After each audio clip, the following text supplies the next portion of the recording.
The Leave Behind, February 21st, 2024, Boca Raton, Florida, USA.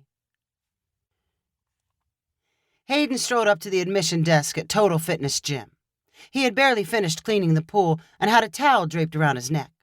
He gave Rob, who was working behind the counter, a little head nod. "You sell any memberships today?" Hayden asked casually. "It's February. People sign up for gyms in January, not February," Rob answered. "Yeah, I know. I just wondered if anyone was a month late." Hayden made more small talk about gym members as he kept one eye on the door. He grabbed both ends of the towel to keep his biceps flexed. He considered it a good look for him. He was not standing on that particular spot by coincidence. The clock behind him read almost 2 p.m. The glass door slid open, and Hayden forgot about his conversation with Rob. He smiled so hard that his whitened teeth practically jumped out of his mouth. In walked Becca. Every time Hayden saw her, he felt the thrill of surprise and a new reminder of how beautiful she was. She wore her usual outfit of yoga pants and a stretchy top. Her hair was pulled back in an exercise ponytail. She looked tan, healthy, and perfect. "Smoothie time, huh?" Hayden said, gesturing to the labeled cup in Becca's hand. "Keeps me going," Becca replied with a smile. "I thought you'd already be with one of your clients," Hayden replied, as if the thought had barely come to him and he did not have her schedule memorized. "I'm supposed to be starting right now," Becca said, as she gave Hayden a little goodbye smile and walked toward the weight room. "If you need any help, let me know," Hayden called. Becca waved to show she could handle everything on her own. "If someone's using a machine you need, I can kick them off." Becca did not acknowledge Hayden's offer. He watched her until she disappeared around a corner and then sighed and whispered, "Come back." "She kind of blew you off," Rob said from behind Hayden. "Nah, she didn't. She was just in a hurry." "I don't think that's it." "I know the difference between someone who's in a hurry and someone who's trying to blow me off." "I don't think you do. She's been doing personal training here for 3 months, and no matter how many times you plan to accidentally run into her, she's never acted interested. If she was blowing me off, she wouldn't be so friendly. Some people are always friendly." Hayden shook his head like he was trying to shake Rob's words out of his ears.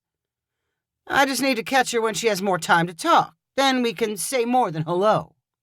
Rob made a snarky expression and said, "I don't think so." "Is that some kind of challenge?" "Not really. I don't care enough to issue a challenge." "Well, I'll show you anyway. You'll see when she agrees to go out with me." "Yeah, let me know," Rob replied in a disinterested voice. Hayden had floors to mop, so he left Rob behind his counter and silently schemed over how he might have a real conversation with Becca. She was always in such a hurry to get in and out of the gym and had a habit of arriving late. How could he stop her long enough to exchange more than small talk and do it without looking desperate or creepy? He needed something out of the ordinary, something a little daring. As Hayden emptied garbage sacks into the parking lot dumpster, he stared at Becca's Ford Bronco. She had only been driving it for a week, and he had not gotten the chance to ask her about it. As he imagined how that conversation might go, a brilliant idea floated into his head. He ran to his own car, a Mazda sedan, and moved it into the parking spot next to the Bronco. Then he popped the Mazda's hood. Hayden did not know a lot about cars, but he knew they needed a good battery connection to start.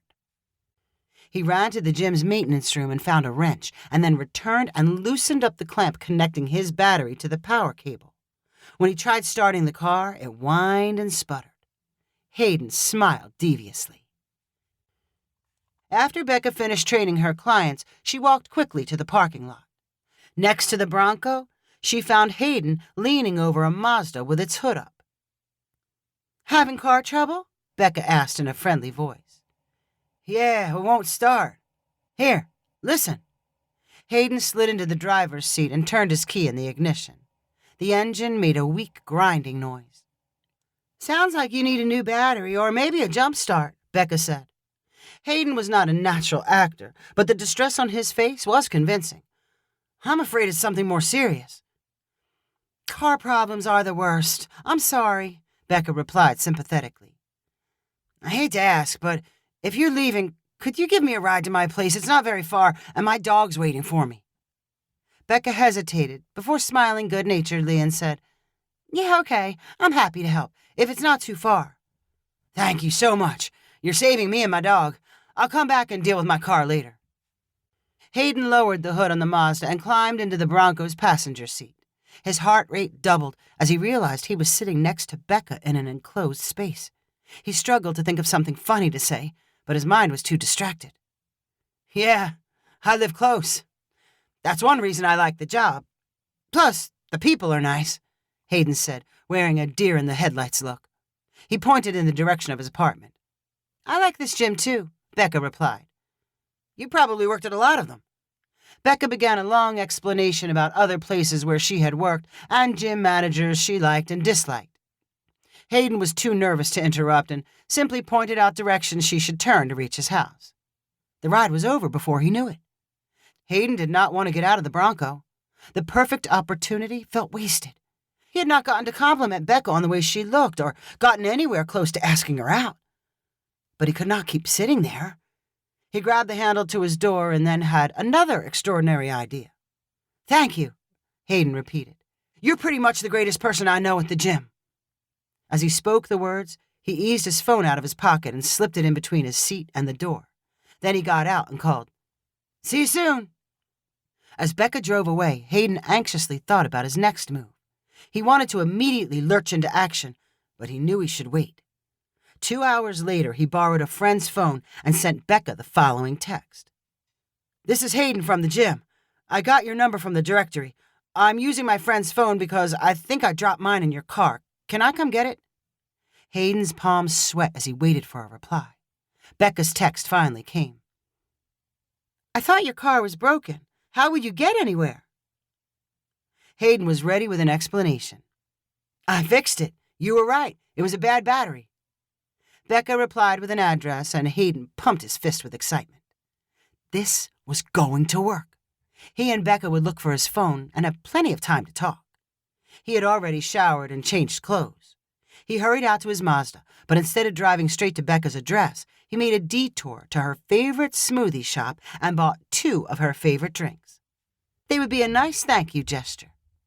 Hayden held both smoothies when he rang the doorbell at the Target address. He cleared his throat, smiled, and waited for Becca to appear. When the door opened, his smile fell. A guy, covered in thick muscles, stared back at him with a suspicious smirk. Hayden was always cleaning up after these kinds of guys at the gym. Hi, is Becca here?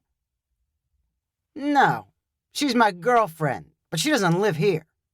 She told me you lost this. The muscle guy held up Hayden's phone.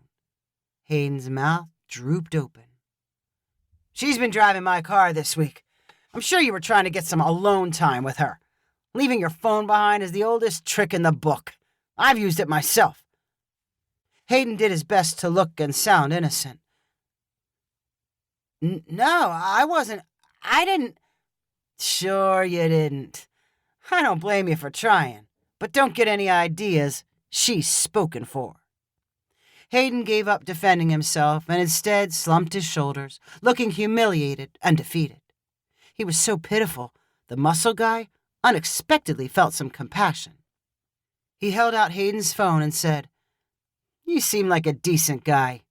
Tell you what, you give me one of those smoothies and I'll ask Becca to set you up with one of her friends. Hayden's smile returned as he imagined all the other personal trainers Becca must know. He held out one of the smoothie cups and said, Ah, the setup.